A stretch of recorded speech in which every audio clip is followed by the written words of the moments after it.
성경을 보면 예수님께서 제자들 부르시는 모습을 우리 복음서에서 찾아볼 수가 있습니다. 누가복음 9장에서도 보면 예수님께서 제자들에게 다가가서 사람들이 나를 보고 누구라고 하는지 먼저 묻으시는 장면이 나옵니다. 그래서 제자들은 어떤 사람은 세례 요한이라고, 어떤 사람은 선지자라고 합니다. 이런 말을 하죠. 그때 예수님께서 제자들에게 묻으신 질문이 있습니다. 그때 베드로가 대답하기를 뭐라고 대답했냐면 하나님의 그리스도라고 대답합니다. 이 말을 또 마태복음에서 뭐라고 하냐면 주는 그리스도시요 살아계신 하나님의 아들입니다. 이런 고백을 합니다. 그래서 예수님께서 이 고백을 들으시고 그들의 제자로 삼으시죠. 여러분, 진실된 고백은 우리 삶 가운데 나타납니다. 그래서 이 고백과 삶이 따로라면 아무 소용도 없기 때문에 예수님께서 그때 제자들에게 하신 말씀이 뭐냐면 십자가를 지고 나를 따르라는 말씀을 제자들에게 하셨습니다. 여러분 기억이 나세요? 그래서 그 말씀이 누가복음 9장이 나오는데 9장 23절의 말씀에 이 말씀을 우리가 함께 읽었던 기억이 있습니다. 함께 읽어볼게요. 시작. 또 무리에게 이르시되 아무든지 나를 따라오려거든 자기를 부인하고 날마다 제 십자가를 지고 나를 따를 것이니라. 그래서 예수님께서 제자들에게 하신 말씀이 제자를 부르시면서 하신 말씀이 이 말씀이셨어요. 그런데 여러분 오늘 말씀은요, 오늘 우리가 읽었던 말씀은 예수님께서 예루살렘 성전이라는 곳으로 많은 무리들과 군중들과 함께 가다가 예수님을 따르는 그 군중들을 향하여 하신 말씀입니다. 그래서 여러분 이 말씀은 이전에 제자들에게도 하셨는데 또 이와 비슷한 말씀을 군중들에게 하세요. 그래서 그 군중들에게 하신 말씀이 오늘 우리가 읽은 본문 말씀입니다. 여러분 지지난주에 우리가 하는 말씀, 우리가 누가복음 앞구절을 보면서 우리가 뭐를 들었죠? 뭐에 대해서 들었죠? 결혼잔치에 수많은 사람들을 초청하시는 예수님에 관한 그 말씀을 우리가 들었습니다. 그래서 예수님이 계신 곳에 우리가 초청하자. 여러분이 어디 있든지 간에 예수님 모든 사람은 예수님 계신 곳에 예수님을 믿는 사람의 그 모임에 함께 초청하자. 그런 말씀을 전에 지지난주에 함께 나눈 적이 있습니다. 그런데 오늘 예수님께서는 그래서 예수님 주위에 많은 사람들이 몰려들었어요. 네, 오늘 예수님께서는 이들을 향해서 아주 놀라운 말씀을 하십니다. 그 말씀 뭐냐면 누가복음 9장 14장 25절 말씀이에요. 이거 다 같이 읽어보겠습니다. 시작. 수많은 무리가 함께 갈새 예수께서 돌이키사 이르시되. 그래서 여기서 함께 있었다는 것은 사람들이 굉장히 많았다는 거예요. 우리 같으면 여러분 예수님께 관심을 가지고 사람들이 많이 모이면 굉장히 기분이 좋았을 겁니다. 그렇지 않습니까? 이대로 가면 완전히 메가 처치가 될 것 같아요. 굉장히 큰 교회가 될 수도 있을 것 같습니다. 그런데 여기서 사람들이 많이 모였을 때, 사람들이 관심이 많이 모여서 예수님께 관심을 가지고 모였을 때 예수님께서는 이들을 향해서 정말 의외의 말씀을 하십니다. 그 의외의 말씀이 뭐였죠? 누가복음 14장 26절 말씀이죠. 다 같이 읽어보겠습니다. 무릇 내게 오는 자가 자기 부모와 처자와 형제와 자매와 더욱이 자기 목숨까지 미워하지 아니하면 능히 내 제자가 되지 못하고. 무슨 말이에요? 많은 무리가 자신을 따르기 위해서 몰려드는 것을 보셨는데 이 예수님께서는 그들에게 나를 따르려면 정말 이렇게 해야 됩니다 하는 제자가 되는 조건에 대해서 말씀하십니다. 이 말씀은요, 너희들 가운데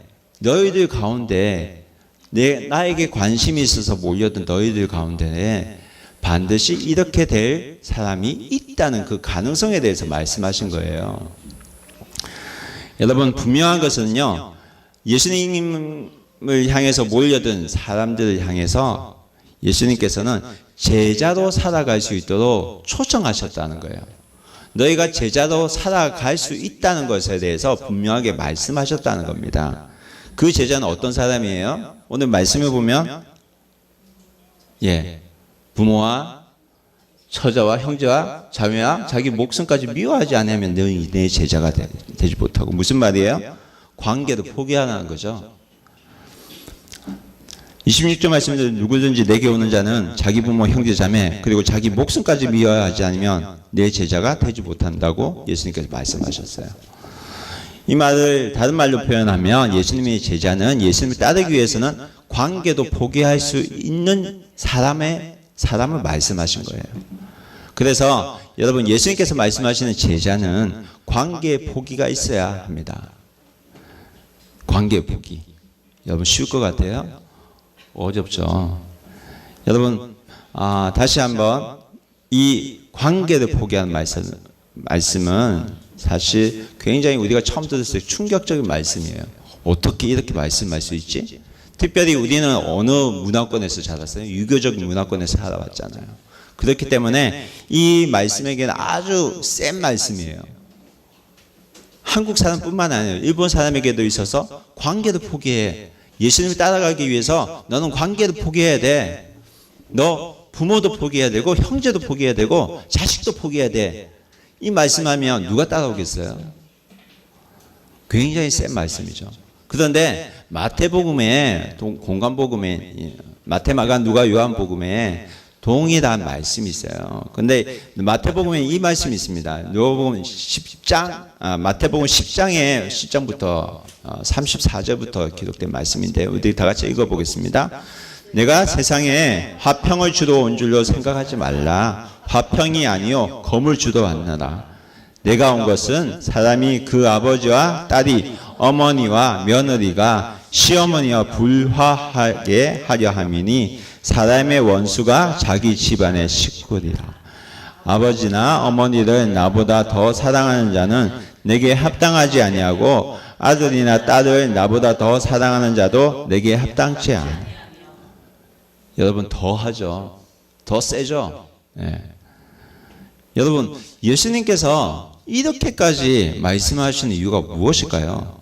왜 자기 집안의 식구가 원수가 된다고 말씀하실까요? 여러분 말씀을 읽을 때 우리가 그냥 읽지 말고요. 왜 하나님께서 이 말씀하셨을까? 이런 생각을 할 필요가 있습니다. 왜 그러셨을까요? 잘 모르겠어요. 그런데 여러분 분명한 것은 이 말씀은요 사실 많은 사람이 체험하고 있는 말씀이에요. 예수 믿기 시작한 사람들. 여러분 아무도 믿지 않는 가정에 처음으로 예수 믿기 사람들은 누구나 경험하는 말씀이에요. 이해가 되세요? 왜요? 예수 믿으면 내 가치관과 내 생각들이 다 바뀌거든요. 여러분 고린도후서 5장 17절에 이 말씀이 있습니다. 여러분 아시죠? 그런즉 다 같이 읽어볼까요? 시작. 그런즉 누구든지 그리스도 안에 있으면 새로운 피조물이라 이전 것은 지나갔으니 보라 새 것이 되었도다. 여러분 예수 믿으면 제 생각과 내 가치관이 다 바뀝니다. 내 소중한 것들 우선순위가 바뀌어요.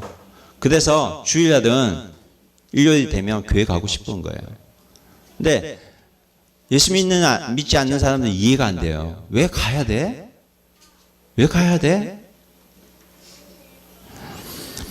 여러분 무슨 말이냐면 여러분 옛사람이 죽는다는 거예요.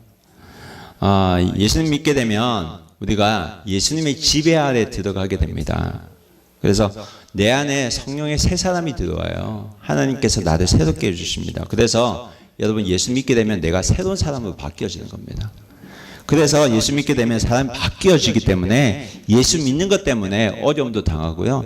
예수 믿는 것 때문에 핍박도 당하고요. 예수 믿는 것 때문에 가족으로부터 박해도 당해요. 제 아내가 그랬잖아요. 제 아내는요 교회 갔다고 해서 아버지가 그때 장인어른 예수님 안 믿었어요. 교회 찾아서 내 딸 내놔라 이랬어요. 예배자 가운데 찾아왔어. 그런 일이 왜 일어나요? 예수 믿는 것에 대한 소중함 모르기 때문에 그 중요함 모르기 때문에 그런 일이 일어납니다. 예수님께서 하신 말씀은 뭐냐면 예수 그리스도를 통한 십자가의 복음은 내 가치를 포함해서 내 가족관계, 내가 생각하는 가족관계, 사회관계, 모든 인간관계를 깨고 다시 새롭게 한다는 것을 이 말씀 속에서 우리에게 말씀하시는 겁니다.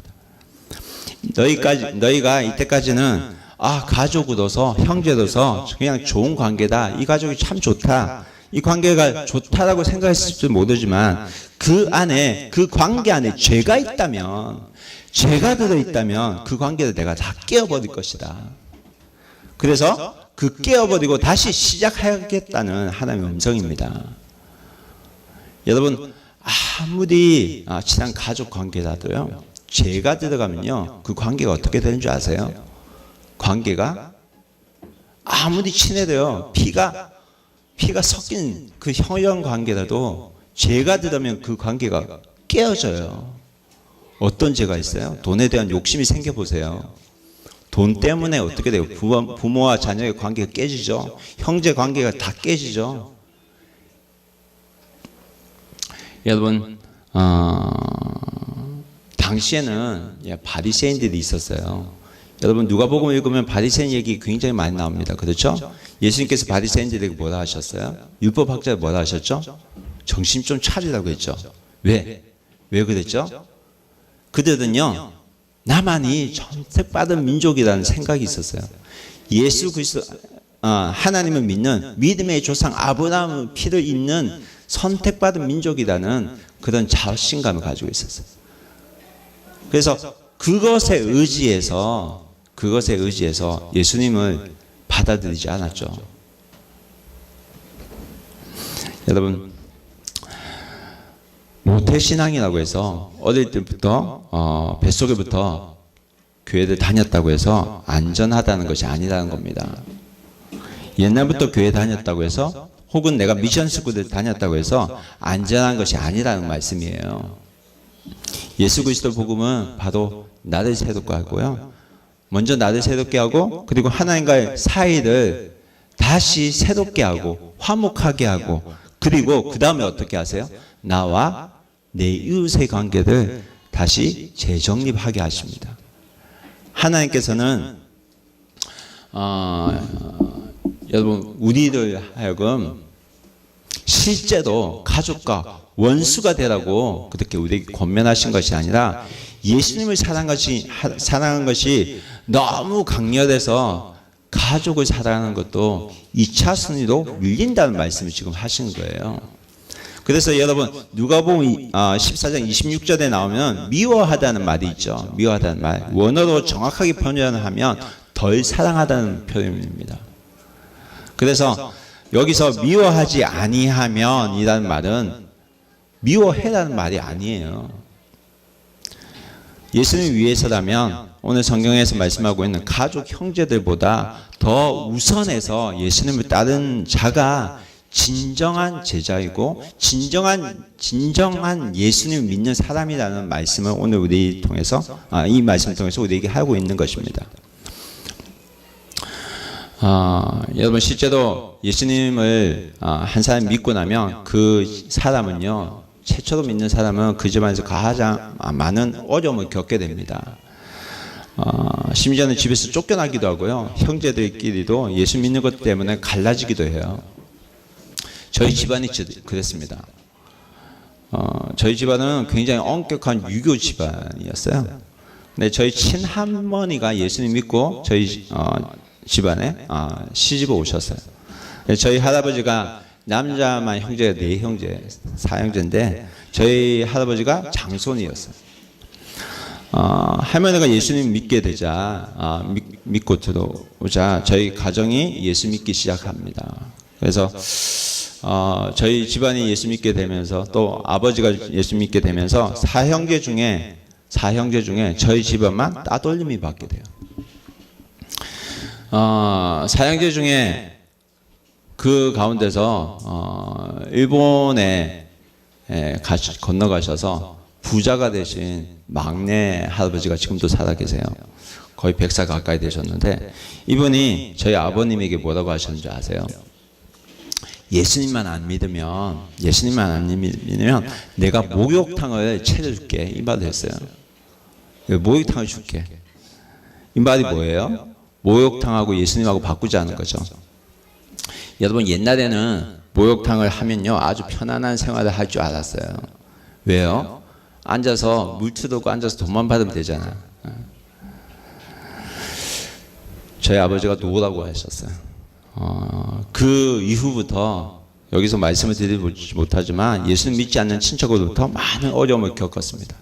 많은 욕도 듣고요. 그런데요, 여러분, 예수 믿는 한 사람을 통해서 그 집안에 복음이 들어가면 그 집안은 여러분 단순한 혈연 관계가 아닌 예수님 보혈로 새롭게 거듭난 아름다운 가족이 생겨나게 됩니다. 여러분, 처음에는 우리를 굉장히 박해했던 그분들이요 문제가 일어나기 시작해요. 왜요? 죄가 그들의 관계 속에 있었기 때문에. 그래서 돈 가지고요 막 싸움을 하기 시작하는 거예요. 결국 형제들끼리 싸우고 분열되고. 그것을 보신 할아버지가 지금은 아무 말도 안 하세요. 정말 하나님이 너희 가정과 함께 계시구나 하는 것을 지금 고백하고 계세요. 여러분, 예수님을 믿고 나면 이와 같은 그런 아픔, 어려움, 이런 대가를 치료해야 될 것에 대해서 예수님께서 우리에게 미리 말씀하신 겁니다. 대가가 있어야 된다는 거예요. 그 대가가 무엇입니까? 27절 말씀 다 같이 읽어보겠습니다. 누구든지 자기 십자가를 지고 나를 따르지 않는 자도 능히 내 제자가 되지 못하리라. 여러분, 예수님께서 말씀하시는 건 뭐냐면 자기가 지어야 할 십자가가 있다는 말씀 분명히 하세요. 이 말씀은요 물론 제자들을 향해서도 하신 말씀이에요. 그런데 오늘은 군중을 향해서도 이 말씀을 동일하게 하세요. 왜요? 너희도 제자가 돼야 되기 때문에. 여러분, 십자가 진다는 것은 무슨 말씀일까요? 이전에도 말씀드린 적이 있어요. 십자가 진다는 거. 여러분, 이것은 그리스도인의 삶은 주님을 따르는 삶이라는 것을 말씀해 주시는 겁니다. 여러분, 십자가 누가 지셨죠? 예수님께서 먼저 지셨죠. 그래서 너희들도 너희같이 십자가가 있다는 말씀을 하신 거예요. 주님을 따라가야 된다는 말씀을 하신 거예요. 그래서 예수님처럼 생각하고요, 예수님처럼 말하고 예수님처럼 행동하며 사는 것이 너희 삶에 꼭 필요하다는 말씀을 오늘 이 말씀을 통해서 우리에게 하시고 계신 겁니다. 여러분, 십자가에 대해서 우리가 생각해 볼 것이 또 하나 더 있어요. 뭐냐면 우리가 십자가를 우리는 그냥 고난으로 인식해서 아무 것이나 십자가로 인식할 수도 있다는 것입니다. 여러분, 예를 들어서요, 자신이 해야 될 일이 있어요. 그런데 그것을 미루고 그거를 가리켜서 자신의 십자가라고 말하면 안 됩니다. 이해가 되세요? 공부하는 학생이 공부도 안 하고요 빵점을 받았어요. 그리고 내가 해야 될 공부는 이만큼 있어. 이게 내 십자가야. 여러분, 이렇게 말하는 건 아니라는 거예요. 자기가 안 해놓고 그거 가지고 무조건 십자가라고 말하면 안 됩니다. 십자가는 더 깊은 의미가 있어요. 그것은 뭡니까? 예수님을 따르기 위해서 치러지는 희생에 대해서 말씀합니다. 그래서 십자가는 내 옛사람이 희생되어야 돼요. 내 옛날 사람이 죽어야 돼요. 여러분, 우리 각 사람에게는 죽어야 할 내 옛모습이 있다는 사실 아세요? 예수님을 따라가는데 여러분, 사실 방해가 되고 장애가 되는 것들이 사실은 다른 데 있지 않고요, 사실 내 안에 있어요. 그 장애가 된 것을 이제는 주님께 드려지는 희생으로 바꿔갈 수가 있어야 됩니다. 여러분, 어떤 분은 돈을 너무 좋아해요. 돈을 너무 좋아해서 그것이 돈 때문에 예수님께 나아가는데 큰 방해가 되고 장애가 될 수도 있다는 말씀입니다. 생활이 되는데도 불구하고 돈을 이미 벌고 풍성하게 살고 있음에도 불구하고 돈 때문에 주님께 나오지 못합니다. 돈 벌어야 되기 때문에 주일날 예배 출석하지 못해요. 여러분, 이게 해결돼야 예수님과 관계가 회복됩니다. 그리고 어떤 분은 자녀를 사랑하기 때문에 그게 걸림돌이 될 수도 있다는 사실을 아셔야 됩니다. 이것도 주님 앞에서 해결돼야 됩니다. 여러분, 어떤 분은 화를 굉장히 많이 내요. 분노가 조절이 안 돼요. 그래서 화를 막 내요. 근데 에베소서 4장 26절에 뭐라고 하는지 아세요? 분을 내어도, 너희가 화를 내어도 죄를 짓지 말라고 하셨어요. 여러분, 분노는요, 이 말씀을 통해서 우리가 뭘 알 수 있어요? 분노는 조절 가능하다는 거예요. 컨트롤 가능한 겁니다. 여러분, 내가 화가 날 때 그걸 조절 못해서 그 자리에서 화를 내잖아요. 그러면 화를 내었을 때 그때는 이미 주위 사람들이 상처를 입고 난 후입니다. 후회도 늦을 수밖에 없습니다. 여러분, 이 분노가요, 자신이 해결해야 할 옛 사람입니다.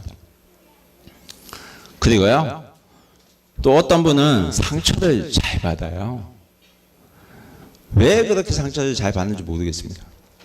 전혀 상처받을 것 같지 않은 분들도 상처를 받더라고요. 안 받는 척 하지 마세요. 모두가 다 상처를 받아요.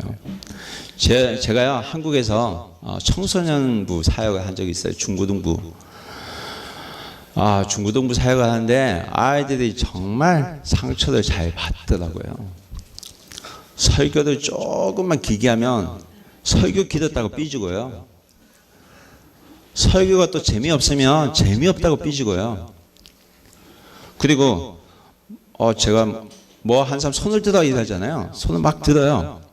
그런데 너 대답해봐 이런 적 있잖아요. 제가 주일날도 그렇게, 주일 학교에도 그렇게 말하거든요. 그런데 자기 안 시켜줬다고 삐져요. 그리고 제가 막 이름을 적어주는데 어떤 친구가 있냐면 자기 이름 예쁘게 안 적었다고 또 삐지는 친구도 봤어요.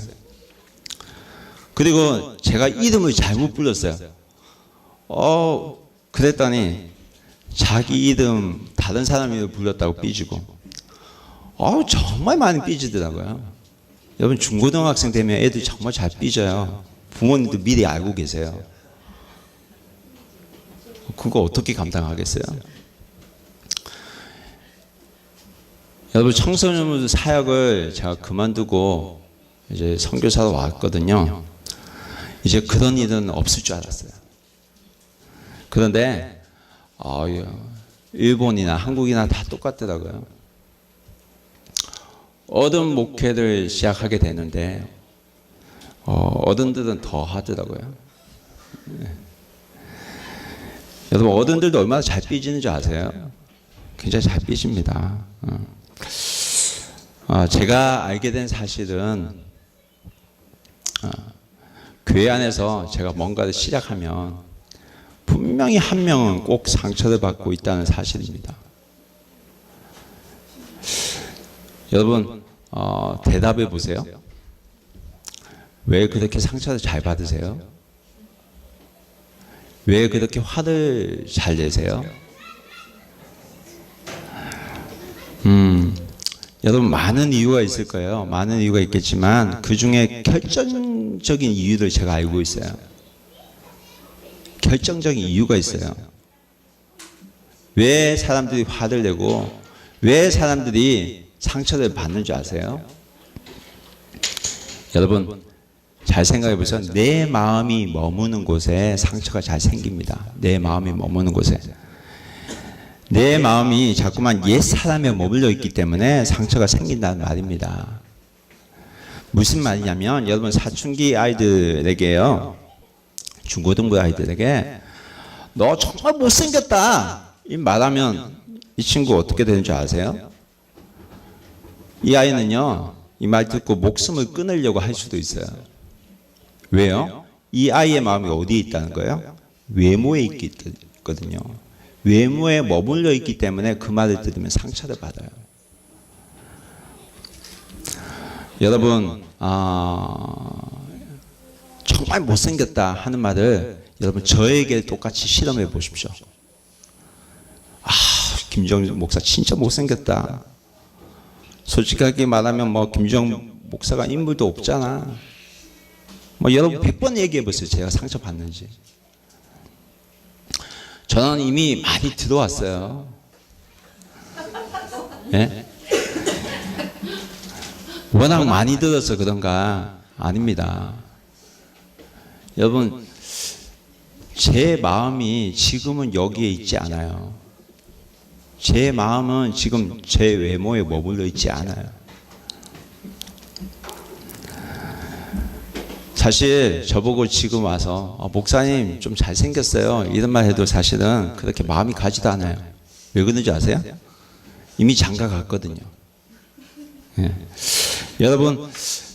여러분이 주로 어떤 데에 상처받는지 어떤 데에 화를 내는지 잘 분석해 보면요, 그것이 나의 영적인 상태라는 사실을 여러분 아실 수 있습니다. 그것이 내 영적 수준입니다.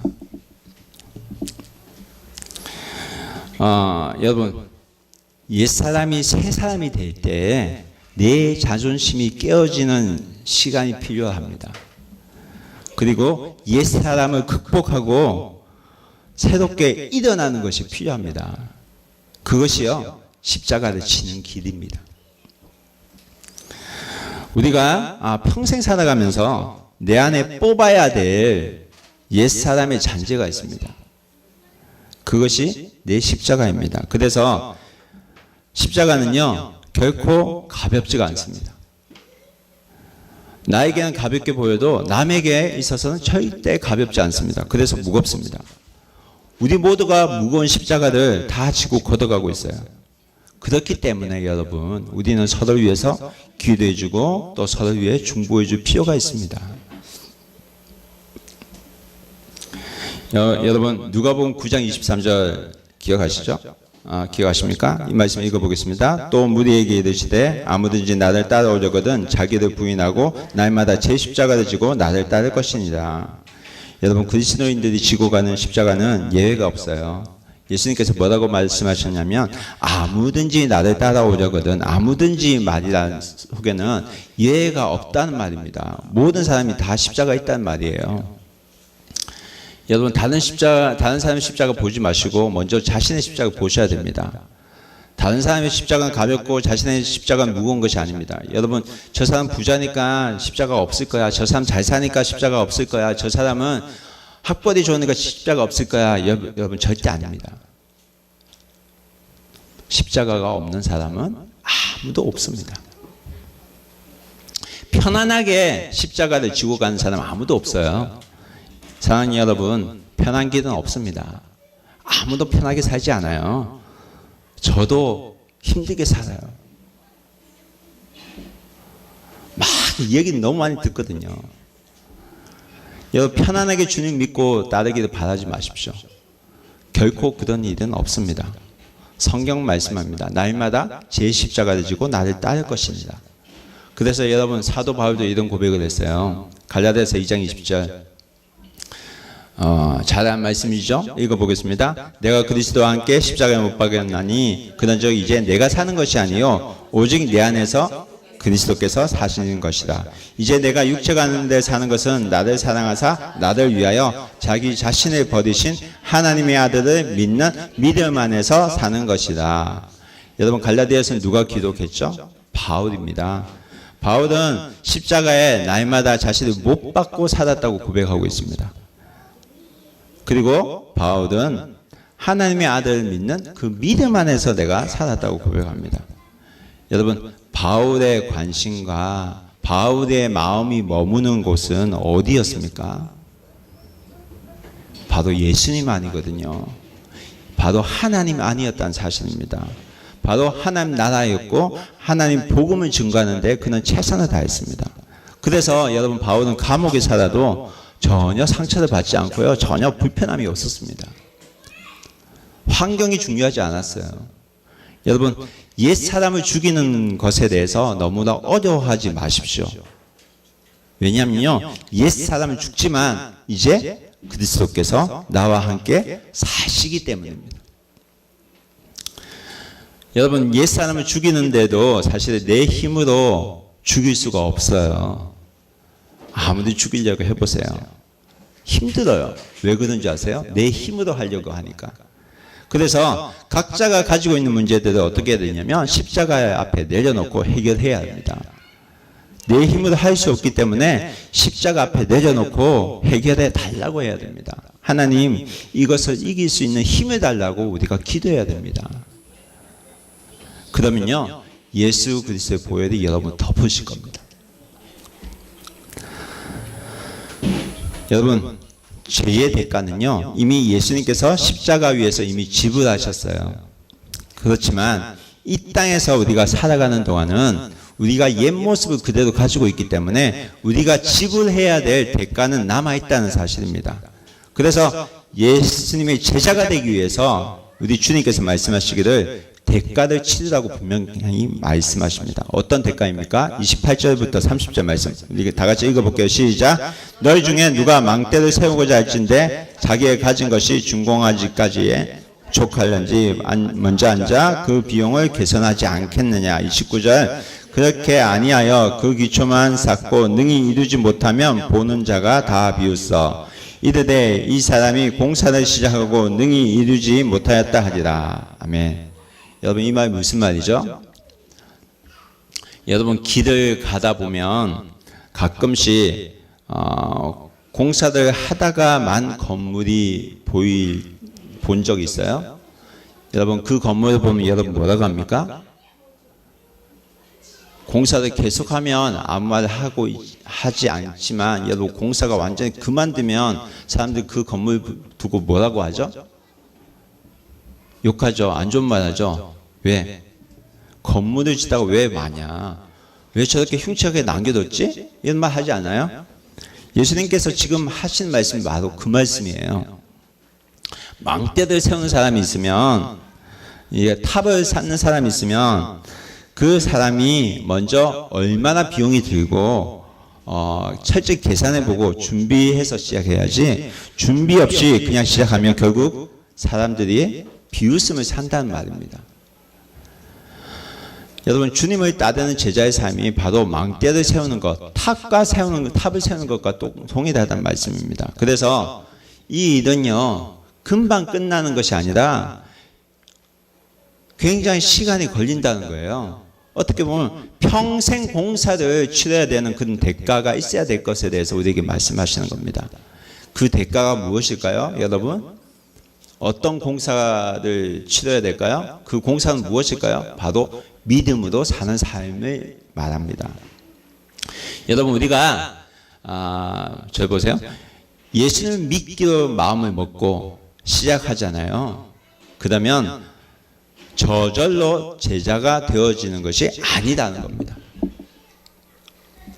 끝까지 대가를 치르면서 살아가야 하는 삶을 살고 있다는 사실을 아셔야 됩니다. 여러분, 구원은요, 값싼 것이 아니에요. 예수 믿었다고 해서 내가 내 마음대로 살아야지, 그걸로 끝나는 게 아닙니다. 여러분을 구원하기 위해서, 여러분의 영혼을 구원하기 위해서 예수님께서 십자가에서 피를 흘리셨어요. 엄청난 대가를 치르셨어요. 예수의 피를 싼 것으로 바꾸지 마십시오. 그래서 여러분, 마태복음 24장 13절에 보면 뭐라 나오냐면, 그러나 끝까지 견디는 자가 구원을 얻는다고 말씀하십니다. 끝까지 견디는 자가 구원을 얻는데요. 여러분, 믿음대로 살지 못한다는 것은 내가 너무 쉽게 살려고 하기 때문에 나타나는 형상입니다. 진짜 믿음은요, 끝까지 대가를 치르면서 살아갈 때에 진짜가 나타납니다. 여러분, 믿음 생활은 말씀을 믿고 그대로 사는 겁니다. 그래서 평생 믿음의 대가를 계속 치르면서 살아가야 됩니다. 말씀 보는 연습도 필요하고요. 기도하는 시간도 필요합니다. 그래서 시간을 내어 우리가 말씀도 보고요, 시간 내서 기도도 하는 것입니다. 여러분, 사도 바울도요, 그가 쓴 마지막 편지가 있어요. 누구를 향해서 썼냐면 디모데를 향해서 썼는데, 그 디모데에게 자신이 어떻게 믿음 생활했다는 것을 고백하고 있습니다. 디모데후서 4장 6절에서 8절까지 말씀입니다. 우리 같이 읽어보겠습니다. 시작. 전제와 같이 내가 벌써 부어지고 나의 떠날 시각이 가까웠다. 무슨 말입니까? 내가 이제 늙어서 죽을 때가 다 가까웠단 말이에요. 7절. 나는 선한 싸움을 싸우고 나의 달려갈 길을 마치고 믿음을 지켰으되 이제 후로는 나를 위하여 의의 면류관이 예비되었으므로 곧 의로우신 재판장이 그날에 내게 주실 것이며 내게만 아니라 주의 나타나심을 사모하는 모든 자에게도이니라. 여러분, 바울은 끝까지 믿음에 달려갈 길을 마쳤다고 합니다. 믿음으로 마쳤다고 합니다. 왜 그랬을까요? 하나님께서 의의 면류관을 준비해 주시고 있기 때문이라고 말씀합니다. 그래서 너도 디모데야, 너도 그렇게 살아 하는 권면을 이 성경을 통해서 말씀하고 있는 겁니다. 여러분, 이전에도 말씀드렸지만 여러분, 사람의 삶은, 인생은 모든 사람은 삼생을 삽니다. 생명의 삶 공부하신 분은 아실 거예요. 삶을 삼생을 살아요. 아세요? 엄마 뱃속에서 먼저 일생을 삽니다. 여러분, 우리는 엄마 뱃속에서 일생의 삶을 살면서 이생의 삶을 준비합니다. 그래서 엄마의 모유를 통해서 영양분을 공급받고요, 이 이생의 삶을 준비합니다. 그리고 이 땅에서 우리는 이생을 살아갑니다. 이생은 무엇을 위해서 살아갈까요? 영원한 삶, 삼생을 위해서 살아가는 겁니다. 이생에서 우리가 하나님의 통치 아래 사는 연습을 해야지 우리가 삼생을 누릴 수가 있습니다. 그런 연습을 해야지 우리가 하나님의 통치 아래 있는 삼생에 가서 하늘나라에 살 때 영원히 우리가 자유하면서 살 수 있는 것입니다. 그래서요, 예수님께서 우리에게 말씀하셔요. 뭐라고 말씀하는지 아세요? 내가 진정한 이 땅의 왕이다. 내가 진정한 너희들의 왕이다. 너희들의 임금이다. 너를 인도할 주인이다. 너의 삶을 인도할 사람은 다른 사람이 아니라 바로 나다. 이 말씀을 예수님께서 하고 계십니다. 어디에서요? 누가복음 14장 31절 32절 말씀. 다 같이 읽어보겠습니다. 또 어떤 임금이 다른 임금과 싸우러 갈 때에 먼저 앉아 1만 명으로서 저 2만 명을 거느리고 오는 자를 대적할 수 있을까 헤아리지 아니하겠느냐. 만일 못할 터이면 그가 아직 멀리 있을 때에 사신을 보내어 화친을 청할지니라. 여러분, 여기서 하시는 말씀 무슨 말씀인지 아세요? 예수님께서 지금 하시는 말씀은 적들과 싸울 때 전력을 비교 분석해보란 말이죠. 그리고 싸워서 이길 것 같지 않으면 어떻게 하는 겁니까? 빨리 화친을 보내서 항복해라는 거죠. 여기서 말씀하시는 전력이 좋은, 힘이 강한 그 좋은 나라 임금이 누구예요? 바로 예수님입니다. 그 임금이 바로 예수 그리스도라는 겁니다. 그래서 예수 그리스도 앞에서 뭐라 하는 거예요? 빨리 항복해라는 거거든요. 내가 항복할 때에 내 왕국의 지배권이 예수님께 드려지는 일이 일어납니다. 처음에는 자존심이 상해요. 내 거 어떻게 드릴 수 있을까? 이것도 드려야 돼? 그런데 사실은 드릴 때, 나의 것을 드릴 때, 그때부터 내 왕국이 더 잘 되는 것을 여러분 경험합니다. 더 큰 능력을 받게 됩니다. 예수님이 가장 강한 나라의 임금이기 때문입니다, 여러분. 이 말씀 믿어주세요. 여러분, 그래서 말씀하시는 것이 그러한 왕 대신 나에게, 예수 그리스도에게 바로 너 자신을 드려라는 말씀입니다. 제자로서 중요한 것은 나를 드리고 그것뿐만 아니라 나를 항복해 가는 것을 예수님께서 우리에게 말씀하고 계십니다. 여러분, 누가복음 14장 33절 말씀 다 같이 읽어보겠습니다. 이와 같이 너희 중에 누구든지 자기의 모든 소유를 버리지 않으면 능히 내 제자가 되지 못하리라. 그래서 자기의 소유를 버리래요. 왜? 최고의 왕이 계시기 때문에. 여기서 버린다는 것은 여러분 그냥 쓰레기통에 버리라는 뜻이 아닙니다. 그런 뜻이 아니고요. 주님께 드리라는 의미입니다. 내 소유권은 내가 아닌 예수님께 드리는 겁니다. 이 소유권 중에는요, 여러분 내 자식도 있고요, 내 기업도 있고, 내 생각도 포함됩니다. 여러분, 자식을 붙잡고 내가 키울 때 내가 잘 키우는 것 같지만 사실 그렇지 않을 때도 있습니다.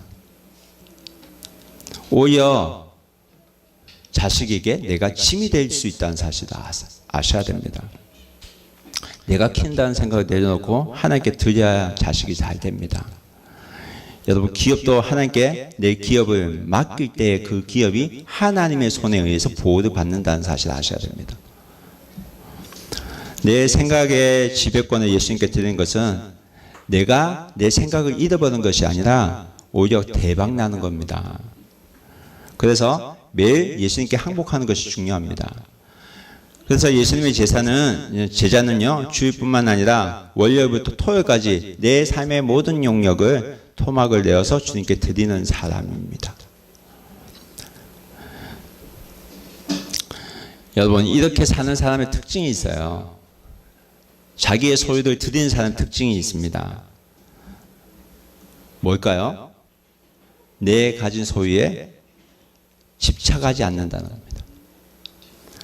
집착하지 않는다는 것은 내가 가진 모든 것을 잃어버려도 상처를 받지 않는다는 말입니다.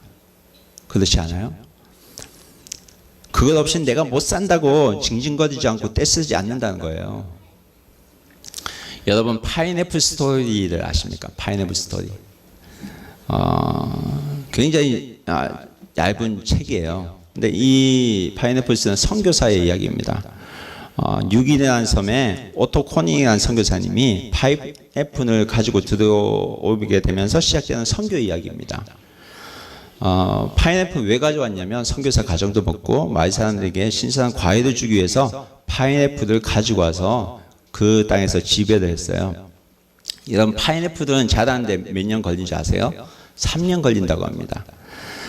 그래서 선교사가 풍사스 주고 돈을 주고 원주민에게 파인애플을 막 심도록 했습니다. 그래서 3년간 기다려야 되는데 자라나기 전에 다 없어지는 거예요.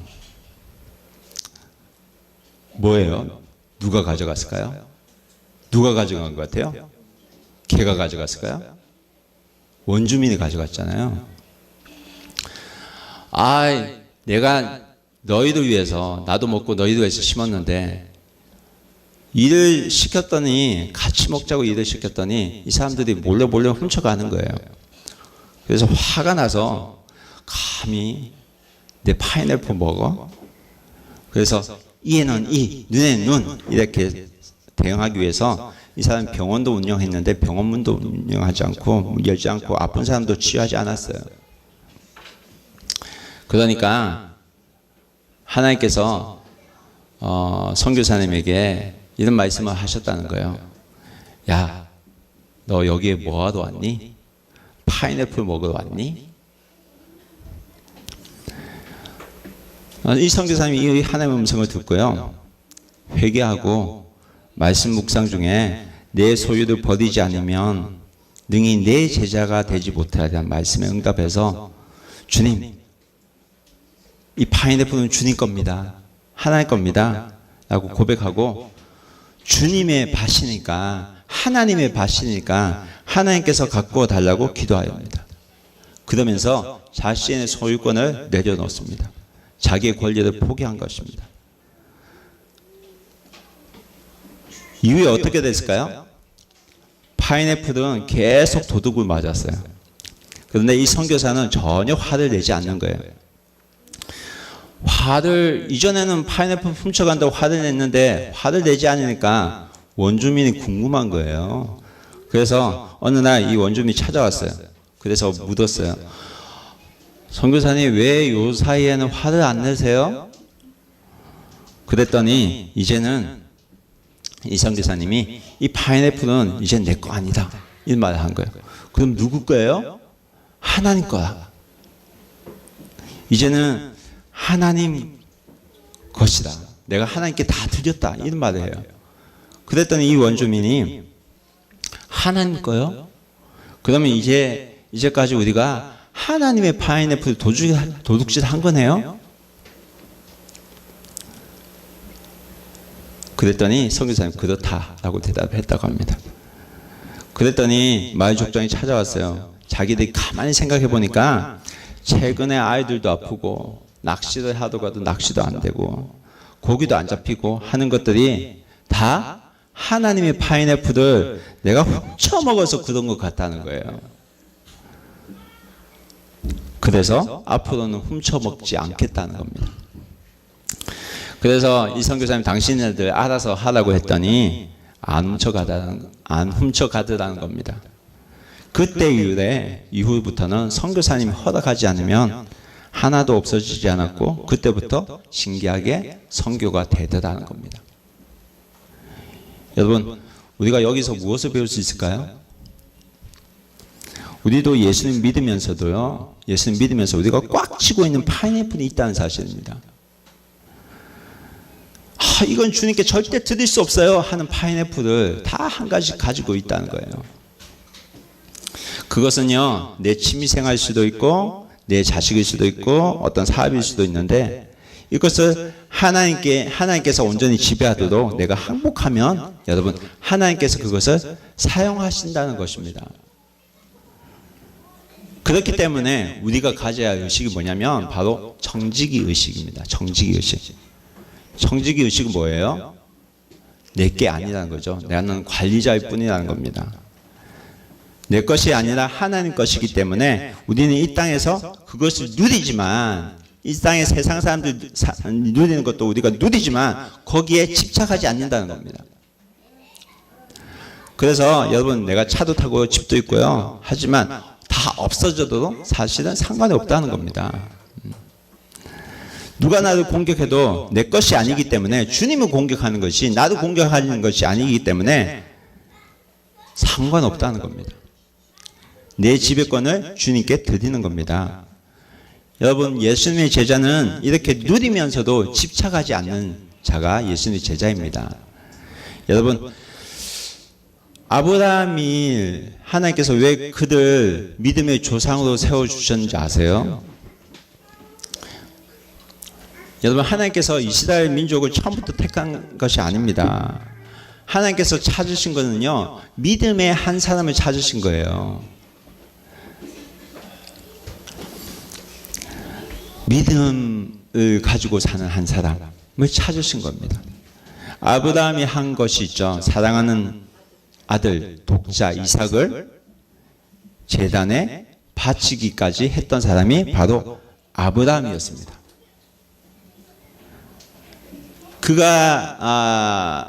그에게 얻어진 허락된 그 자녀가 몇 살 때 얻어졌죠? 거의 100살 가까이 때 얻어졌죠. 정말 귀한 자식 아니에요? 하나님께 주신 독자 이삭을 그는 과감히 믿음으로 하나님 제단에 드리기 위해서 데리고 갑니다. 사실 여러분, 성경에 굉장히 간단하게 기록되어 있는데, 아브라함은요, 이것을 하기 위해서 여러 날을 굉장히 고민하고 기도했을 겁니다. 고민하고 기도하면서 또 아픔도 달래면서 어떻게 이렇게 할 수 있을까? 그가 이 일을 하기 위해서 한 것이 무엇일까요? 이삭, 이 아들은 내 것이 아니다. 여러분, 이런 믿음의 고백을 드리지 않았을까요?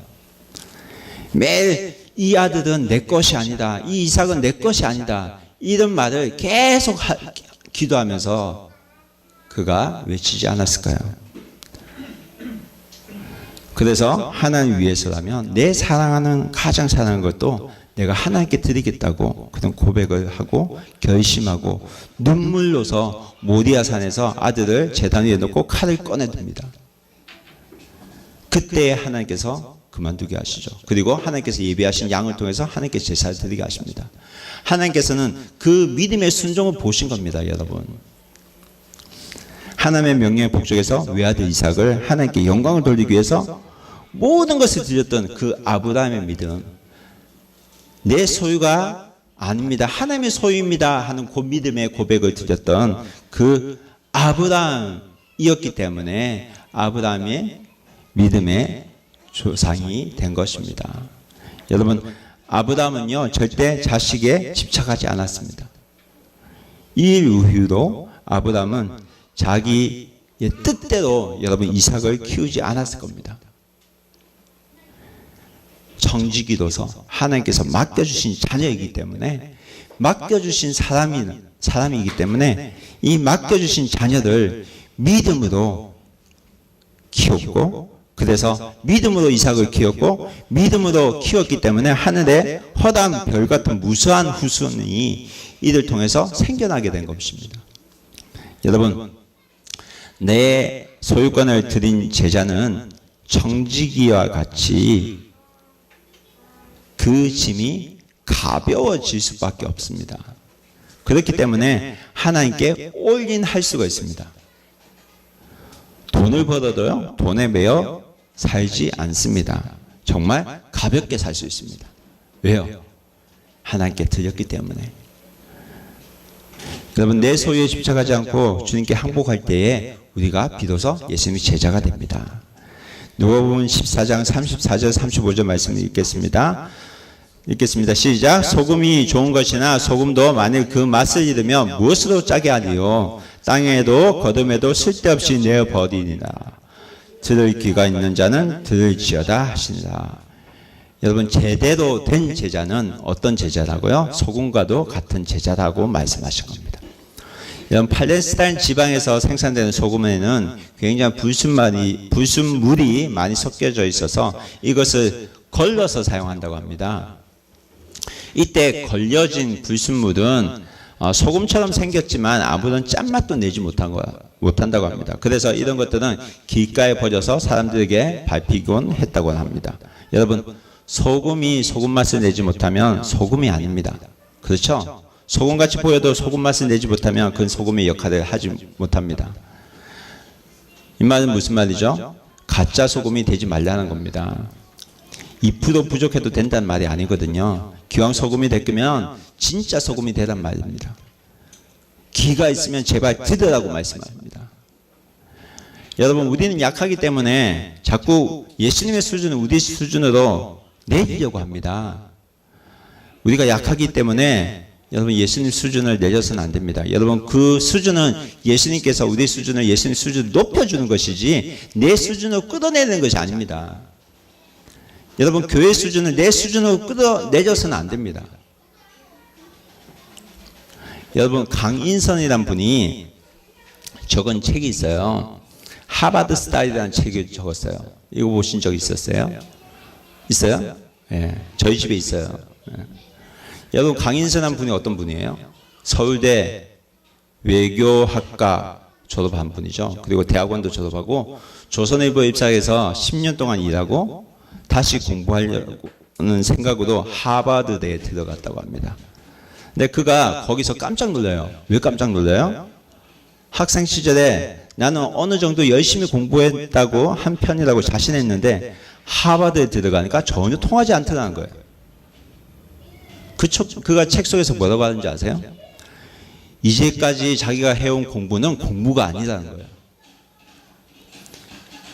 하버드대 학생들 보니까 이 학생들은 하루에 12시간에서 13시간씩 한결같은 집중력으로 공부하고 있다는 겁니다. 철저하게 자기 관리를 하고 공부를 머릿속에 집어넣는 것이 아니라 그냥 몸에 붙인다고 하더라고요. 그래서 여러분, 하버드 대학이 굉장히 유명해집니다.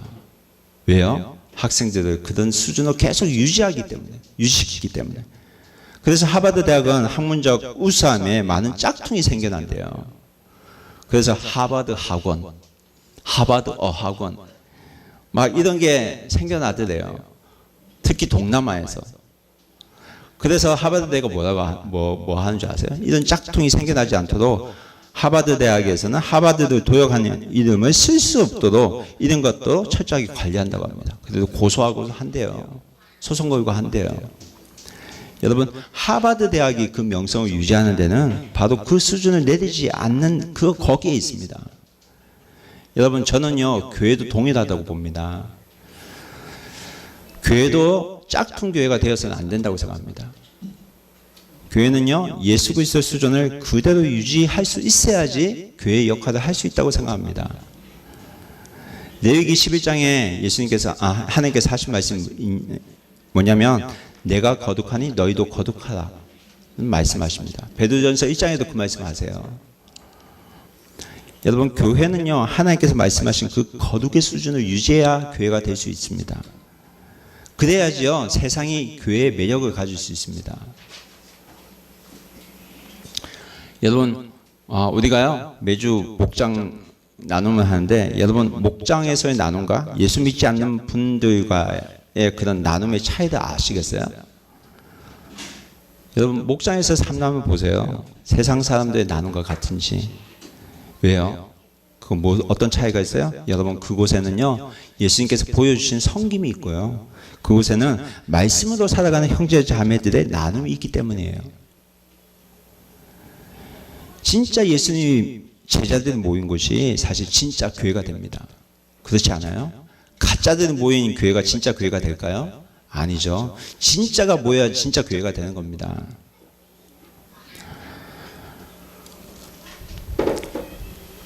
여러분, 교회가 누구죠? 바로 우리가 교회입니다. 교회는 건물을 말하는 게 아니죠. 예수 믿는 사람들의 모임이 바로 교회입니다.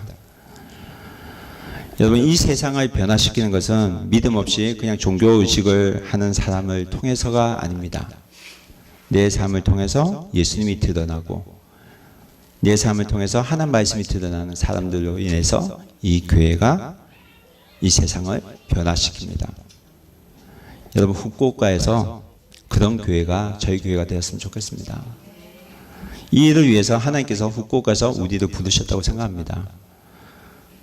숫자에 상관이 없어요. 하나님께서는 진짜인지 가짜인지 그걸 보고 계십니다. 여러분, 진짜가 되기 위해서 우리의 마음이 어디에 있는지 다시 한번 점검해 보기 원합니다. 여러분, 내 마음이 어디에 있습니까? 아직도 내 마음이 내 소유에 집착하고 있는지 한번 생각해 볼 필요가 있습니다. 여러분, 그 사람의 가지고 있는 관심은요, 보통 어디서 알 수 있냐면 그 사람이 내어놓는 기도 제목을 통해서 알 수 있어요. 여러분, 아기를 임신하면 그 엄마가 뭐를 위해서 기도해 달라고 하는 줄 아세요? 아시죠? 아기가 순산하게 해달라고, 아기가 잘 태어나게 해달라고, 아무 병도 걸리지 않고 건강하게 태어나게 해달라고 그렇게 기도합니다. 여러분, 그게 정상이에요. 사업을 하는 사람은 사업이 잘 되게 해달라고 기도합니다. 왜 그럴까요? 관심이 거기에 있기 때문에. 자녀에게 관심이 있으면 기도 제목을 낼 때 자녀 기도 제목만 냅니다. 여러분, 내가 언제 주님께 이런 기도 제목을 내놓고 기도한 적이 있습니까? 하나님, 내가 좀 주님께 항복할 수 있도록 도와주세요. 내가 진짜 소금이 될 수 있도록 도와주세요. 내가 진짜 소금이 될 수 있도록 내가 집착하는 것들을 이제 좀 버릴 수 있는 용기를 주세요. 여러분, 이제까지 우리가 내어놓은 기도 제목이 너무나 얕고, 그리고 얕은데 너무 머물러 있지 않는지 생각해 보기 원합니다. 우리가 좀 더 높고 넓은 곳으로 우리의 시선을 좀 돌렸으면 좋겠습니다. 그래서 내 옛 모습을 버리고 새 사람이 되게 해달라고 기도하면 좋겠습니다. 그래서 이제 내가 집착하는 거 다 내려놓고, 내 돈도 내려놓고, 내 자녀도 내려놓고, 내 화를 내는 것도 내려놓고, 내가 상처받는 것도 내려놓고, 모든 것을 좀 내려놨으면 좋겠습니다. 그러한 일이 우리 가운데 일어나기 소원합니다. 예수님의 마음으로 채워주기 소원합니다. 내 입을 크게 열라 내가 채우리라고 하셨거든요. 여러분, 예수님의 마음으로 채워주기 소원합니다.